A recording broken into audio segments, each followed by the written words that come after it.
Cara, falando um pouquinho da guerra de novo, por que você acha que ela tá demorando tanto? Porque eu acredito, ou, quer dizer, leigo assim, do jeito que eu sou, acredito que Israel tem um poder bélico muito grande, né? Aham.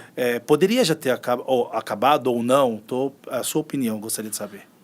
Com certeza, se Israel quisesse, por exemplo, exterminar Gaza, acabar, fazer o genocídio que realmente não existe, né, hoje um genocídio, mas se Israel quisesse cometer um genocídio e matar todo mundo em Gaza, isso teria feito nas primeiras 2 horas de guerra, com os aviões que a gente tem. A questão é, Israel nunca quis fazer um genocídio na faixa de Gaza, e dois, nós temos reféns dentro dos túneis e dentro de casas lá dentro. Isso traz o quê? Isso traz a dificuldade de a gente conseguir atacar, tanto via força aérea quanto de tropas terrestres, certas regiões que possa ser que tenham reféns lá. Acho que isso tudo são coisas que influenciam. E, obviamente, acho que assim, dentro de Gaza, eu tive lá, tá? Ninguém me contou. Isso que eu tô falando, eu vi. 3% talvez de lá se salva. Talvez 3% realmente não são a favor do que acontece lá. Mas durante os últimos 20, 30 anos ocorreu uma lavagem cerebral dentro da sociedade palestina, jihadista, né? Então aquela ideologia terrorista extremista, onde eles acham que Israel é só a porta de entrada. Depois eles querem acabar com o católico, com o evangélico, com todas as pessoas que não sigam a linha extremista que eles queiram, né? Então, acho que as pessoas devem entender isso, que o conceito lá não é só estão brigando contra Israel, não. É um grupo terrorista brigando contra uma nação democrática, justamente porque eles são contra tudo aquilo que a gente tem de como civilização. E o Trump agora falou de reconstruir a Palestina, né? A faixa de Gaza em Faixa de Gaza, específico, né? Isso. E você acha que isso é possível? Eu acho que se existe uma única possibilidade de reconstruir a faixa de Gaza, é retirando toda a população de lá para você conseguir construir. Hoje não tem como você, com 2 milhões de pessoas, você fazer obras num território totalmente pequeno e destruído como lá, onde provavelmente você vai evacuar pessoas para um prédio e aquele prédio tem risco de desabar, né? E eu acho que muito mais importante do que isso é o que vão ser feito com essas pessoas depois, né? Será que isso realmente vai acontecer? Você vai perguntar para mim, você é a favor? Pô, é lógico que eu sou a favor. Eu vi o que aconteceu no 7 de outubro. Os caras entraram nas casas de pessoas inocentes, queimaram um bebê vivo no forno, arrancaram um feto de dentro de barriga de mulher. Tudo isso porque é israelense, porque é judia, porque não quis seguir a linha extremista deles. No dia 7 de outubro de 2023, que foi o dia do ataque, mais de 11 mil palestinos da faixa de Gaza entraram em Israel e barbarizaram, né?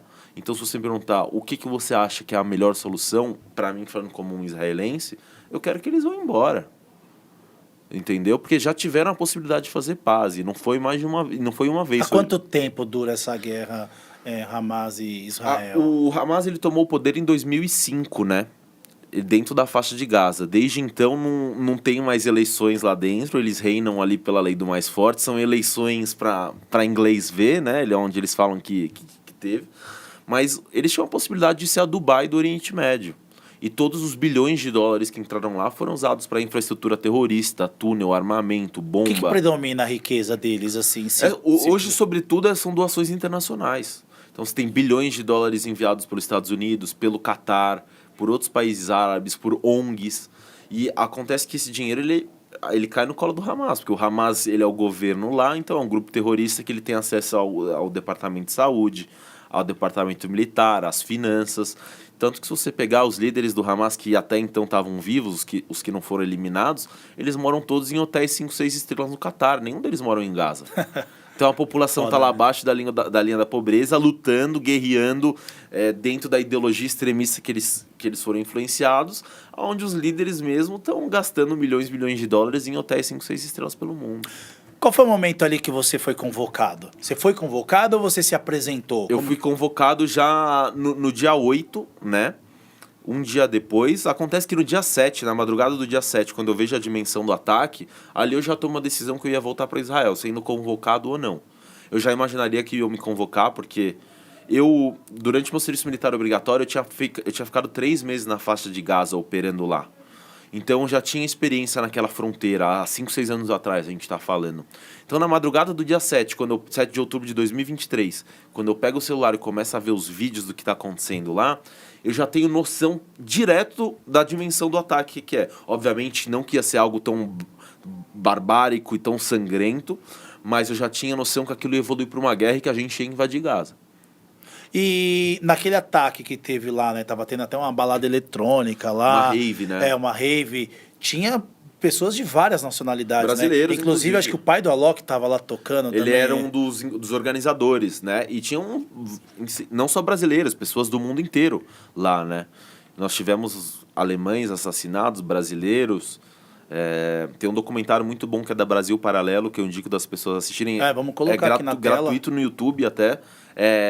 From the River to the Sea, do rio ao mar, Brasil Paralelo. Eles foram para Israel, mostram as duas realidades, o que é muito importante, tanto do palestino quanto do israelense, e vai da pessoa que assiste tirar a conclusão. E como que é viver, cara? Um dia você sabe que você tá vivo, no outro você sabe se você não tá, porque assim, o que a guerra não conta, que assim, pra nós, assim, que a gente não sabe? Como que é pra você? Primeiro, não saber se vai estar vivo amanhã, e segundo, qual é a realidade da guerra que não é contada na mídia? Acho que, como qualquer coisa na nossa vida, a guerra ela tem fases, né? O começo é sempre muito mais difícil, que é o começo, cara. Então pensa que quando eu cheguei lá em Israel, a missão do meu batalhão foi entrar nas comunidades no sul de Israel, casa por casa, peça por peça, limpar de terrorista. Então, a gente ia nas cidades, ia nas comunidades, você vai entrando, você começa a ver... Porque os caras se esconderam nas casas lá em Israel? Se esconderam nas casas, nos campos, se esconderam em vários lugares. Até um mês depois do início do ataque, a gente achou o cara escondido dentro de Israel. Cara dentro de buraco, só comendo tâmara e bebendo água da pia. Porra! Coisa de guerrilheiro, entendeu? Coisa de terrorista. Bem treinada, inclusive, Sim, né? Eles principalmente, esse grupo de terroristas que a gente encontrou, que a gente combateu, eram terroristas da Nukba, que são as forças especiais do Hamas. São treinados no Irã, eles têm armamento diferenciado. Então, assim, não é que você tá trocando tiro contra um, como a gente fala em hebraico, um fryer, qualquer. Né? Um exemplo, né? Um mecânico que que foi chamado e não sabe nem o que tá fazendo lá. Por exemplo. Então, o mais difícil da guerra é o Hosser Vadaut, que a gente chama em hebraico, a falta de certeza. Então, hoje a gente está aqui, todo mundo tomamos um café da manhã, fomos para a missão. A gente pode voltar da missão, e isso aconteceu comigo, a gente sai em 30, volta a 10 às vezes. 15, entre mortos e feridos. Então, são coisas muito loucas de você viver, de você estar com um cara agora trocando ideia, teu amigo, e à tarde, à noite, o cara morreu, o cara não tá mais lá. E a questão de você estar num estado de atenção constante, né? Porque os ataques, eles são constantes. Você sofre emboscadas no teu acampamento, tem túneis, tem drone, tem sniper. Então, você tá num estado de paranoia constante. Não paranoia, mas um estado de atenção. Aquele negócio, um dorme, constante. outro fica acordado e guarda. Quarto de hora, sempre, isso. Isso você conseguir dormir, né? Porque as explosões e as bombas é tão forte, o chão treme. Foi por isso que eu tinha te perguntado a questão psicológica lá. Vocês foram treinados para isso, mas essa pressão, não dormir, né? Sabe? Ver companheiro morrer, sabe? Achar que vai vir um tiro de um lado, bomba do outro, drone daqui. Essa questão psicológica que eu acho que eu não coloquei a pergunta legal certa, mas essa questão psicológica que abala, né, cara? Cara, todos os operadores de forças especiais, eles têm PTSD, que a gente chama, né, que é o pós-traumático. A questão é que nas unidades mais especializadas, como na qual eu faço parte, a gente entende que isso faz parte de um ser humano que passa por coisas que a gente passou, e vai da gente, junto com a ajuda, obviamente, do exército, de psicólogo, de dar a atenção necessária para a gente continuar vivendo e operando na necessidade que a gente tem. Eu tenho um sargento meu, o meu sargento, ele já lutou em 8 guerras de Israel, né? Você olha para ele, ele é um tiozinho de 50 anos, ele nem podia estar mais lá. Ele já podia estar dispensado, mas ele faz questão de estar lá. Essa foi a 8ª guerra que ele lutou por Israel. A gente brinca que ele não tem pós-traumático, a gente brinca que ele dá pós-trauma no pós-traumático, entendeu? Que ele é o pós-traumático em pessoa. Caramba, que o cara não sente nada, ele é o homem de gelo. Putz. A gente tem um VT aí sobre a guerra, vamos dar uma olhada? Claro. Solta aí. זהם, לדעתנו הם הורידו אותו בסמטה. אני חוזר, חיסול של מחבל אחד.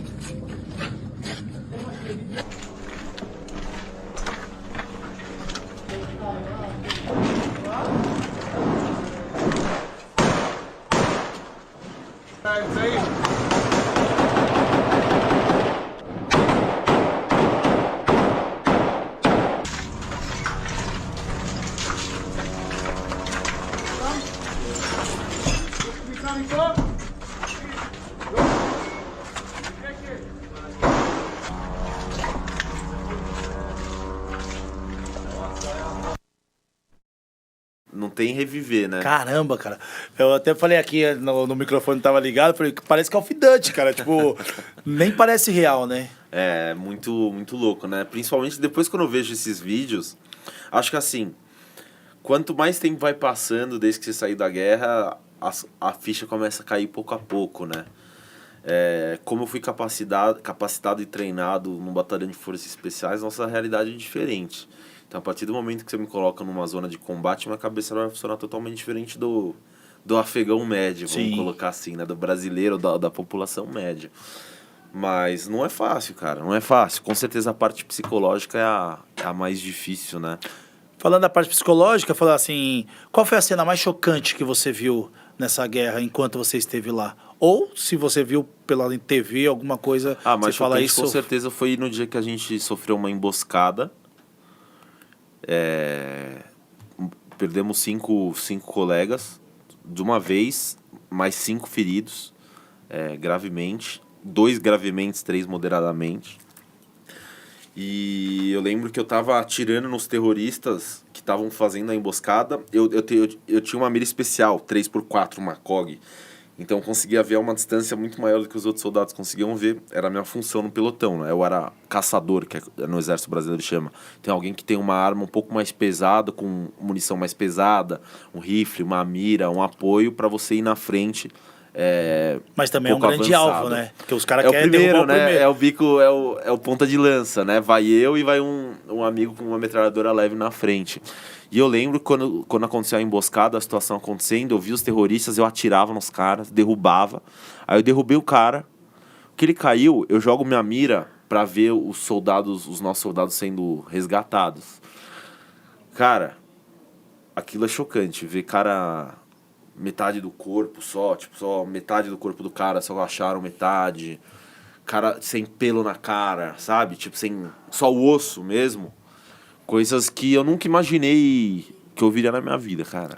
E aí você vê um monte de gente falando algo, sabe, sem conhecimento, surreal, às vezes criticando o que está acontecendo, ou os soldados, você dá uma sensação até de raiva, né? Eu vou te falar que eu já passei dessa fase. Quando eu voltei da guerra, isso me deixava bem puto, sendo sincero. Porque é um monte de gente que não sabe a realidade nem do local, nem da guerra, e ficam tentando opinar com opiniões absurdas. A gente teve o próprio presidente do Brasil falando assim, nunca vi alguém falar tanta merda, uma só pessoa, um chefe de Estado falar tanta merda sobre uma realidade. Né? Basicamente, o cara defende um grupo terrorista que estupra mulheres, queima bebês vivos num forno e sequestra civis inocentes.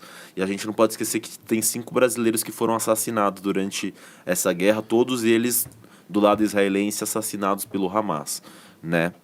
Então acho que assim, procurem, assistam um documentário da Brasil Paralelo. É só ir. A partir daquilo vai te dar um norte muito bom do que acontece. Eu entendo que é muito complexo, o Oriente Médio, Israel, Palestina, guerras, é muito complexo, né? Eles explicam ali em 2 horas realmente a realidade do que está acontecendo. Vai perguntar se você tem algum homossexual em Gaza.